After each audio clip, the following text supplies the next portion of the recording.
Hey guys, it's Mathel here once again, and today I wanted to talk to you about and show you the build I've been making with some Void Battery wands. Now, I wanted to make a Blade Vortex build once again. I have done so before though with a very nice, expensive, low life version. This time around though, I wanted to try a life-based version and use two Void batteries. Even though they are not currently in meta due to the way Whirling Blades goes, and daggers becoming just so much more favorable.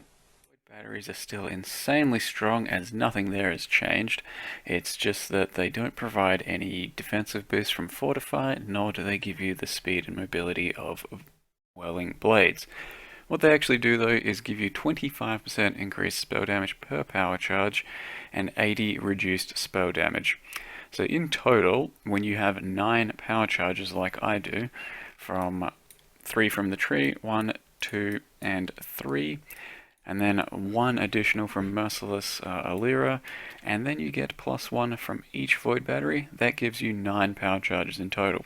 So I'm gaining 225 spell power with max charges for each wand, and losing 80 for each wand.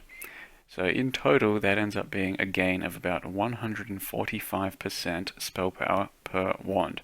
Now, if you look for numbers like that, you're talking mirror tier wands, which just don't really even exist to get.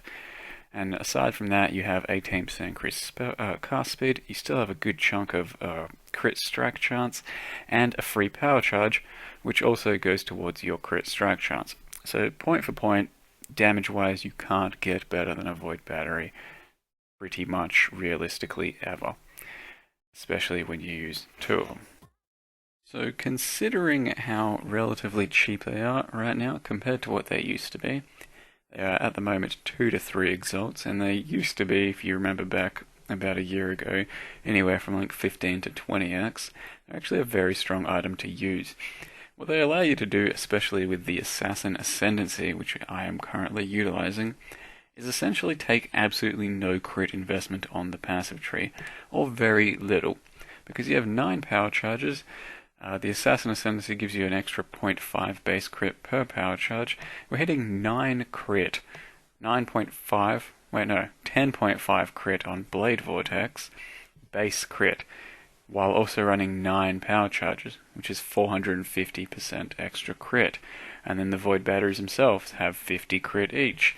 So in the end, I'm hitting about 86, 87% crit while not really trying too hard to get it. And that means you can spend a bit more on your passive tree for life, or cast speed, or whatever else you bloody well want. I've opted for more life because I'm trying to get about 6k life on this build, since life-based builds are kind of a bit out of favor as well at the moment, due to how much easier it is to get large amounts of effective health through Energy Shield.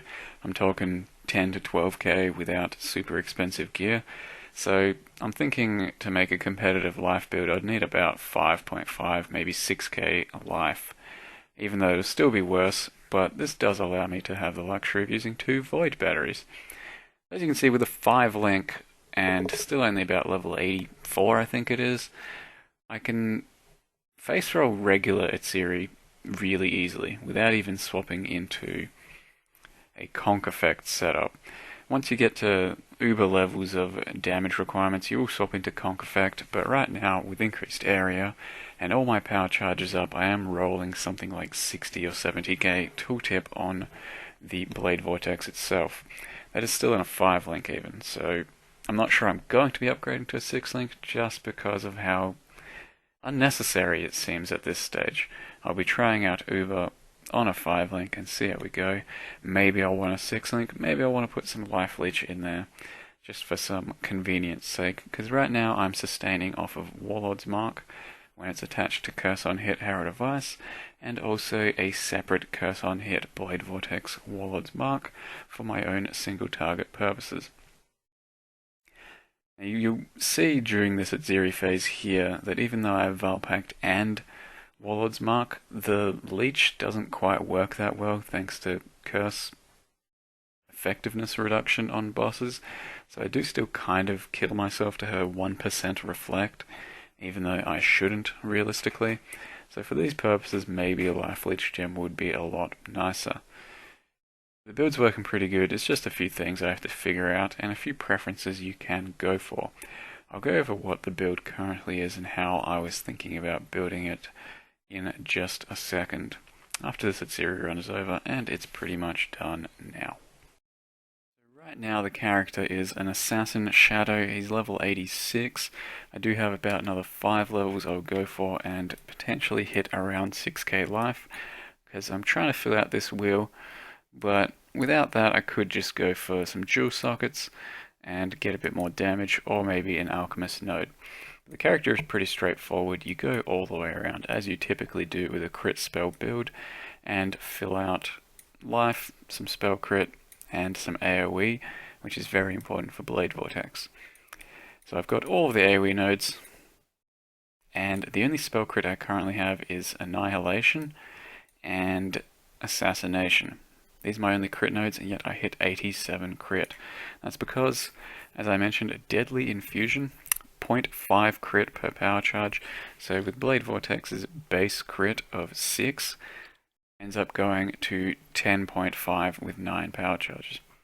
And then you get a bit of crit from these nodes, so that helps a little bit as well. And Unstable Infusion is great because it provides a almost guaranteed 9 power charges instantly gained on most situations without any investment anywhere else.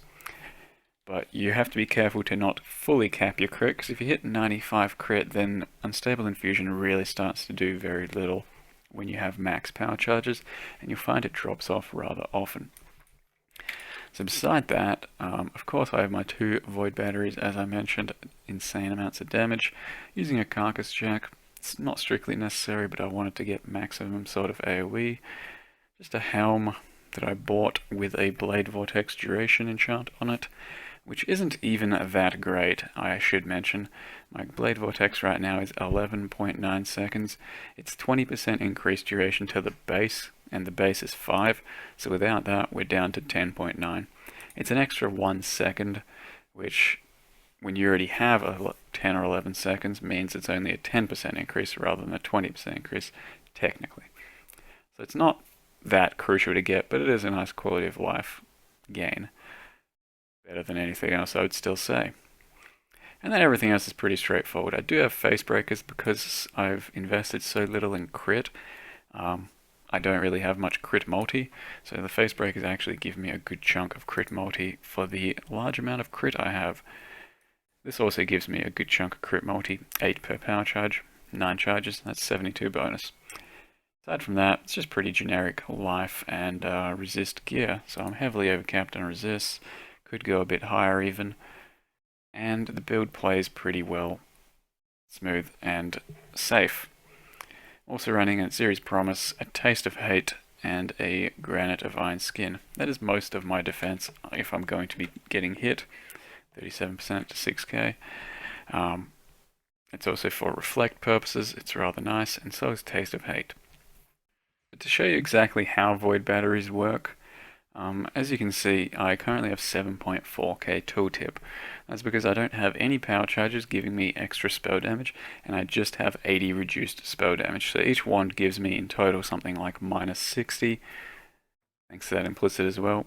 So right now I'm just losing 120-ish spell power or spell damage from wearing 2 wands, which means my tooltip is absolutely garbage until I actually get power charges up. So I'm running a lightning golem just for a bit of extra cast speed. The golem you choose is pretty inconsequential. Hatred Aura and a Herald of Ice, and my Herald of Ice has Ice Bite and Curse on Hit, Warlord's Mark attached to it. So Ice Bite will keep up frenzies every now and again, but only on lower level maps. Once Herald of Ice stops killing things itself, then you don't get frenzies very often. But here we have 7.8k tooltip, and we'll just go and build up some charges and see how the tooltip progresses.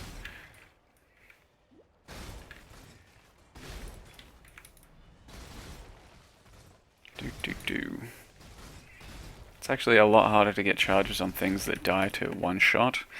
Once you actually start hitting things that survive for just a little bit longer, then your power charges will become more reliable.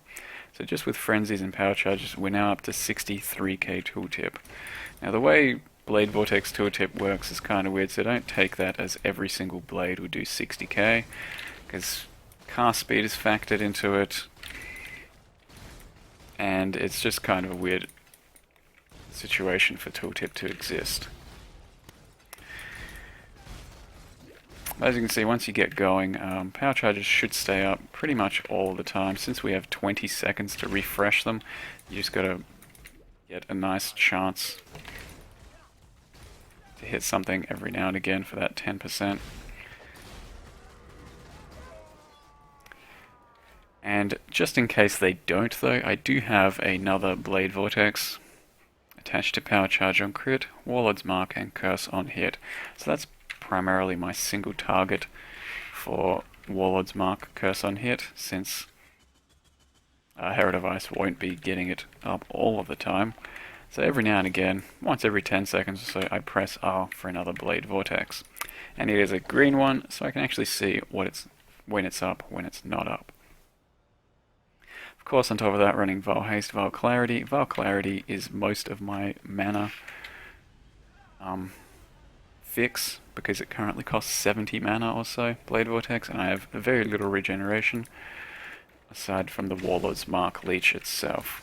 As you can see, getting 50 stacks is pretty damn easy with 2 Voids, Vile Haste, and Vile Clarity. Cast speed is great, and my duration is up to 11 or 12 seconds even, thanks to Potency of Will, increased duration, and the enchant. So getting stacks up and actually maintaining a nice map clear is pretty comfortable on this build, even though you don't have Whirling Blades. The only other thing I'll mention is the current link setup. It's Blade Vortex.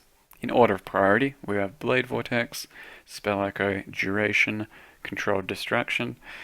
Once you get a 5th link, get Increased Area, and then sub in Conk Effect for boss fights. And a 6th link, if you don't like relying on Warlord's Mark, and I maybe won't, Life Leech.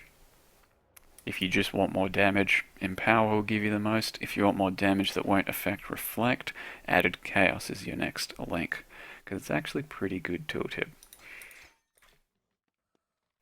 That's the general gist of this character, and Void batteries for now. I will take it further in the next few days and hopefully have some more recordings of high-end map play, maybe even some Uber Zero runs.